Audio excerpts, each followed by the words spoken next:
Now that we took a look at the call sheet, let's check out cast and crew.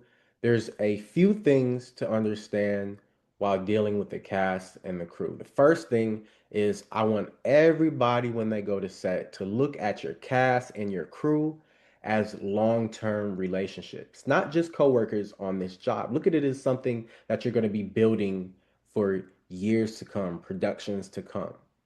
And this is going to completely reframe how you interact with these people. You're going to want to get to know them. You're going to want to get to know where they're from and other personal details. Of course, the work always comes first. The work is always first. We always want to be professional. But if we do have this time to kind of find out a little bit about the people that we're working with, that is going to be key. I do want to be transparent and communicate that we're building a relationship and we want to treat this like friends. But it's always important to understand this is a work environment.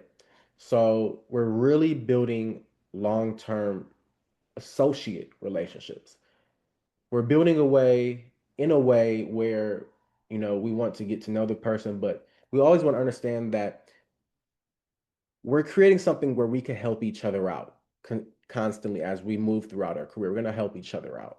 That's not going to be what we're just going to bring up first, but that's something to keep in the back of your mind. In this industry, it's really about associates. I want to communicate that as opposed to looking at it as real friends, right? Real friends we grew up with from our hometown, have nothing to do with work, but this is going to be friend-like associates. We also want to learn as many names as we can while we're on set and track them in our production log, which I'll show you here in a second.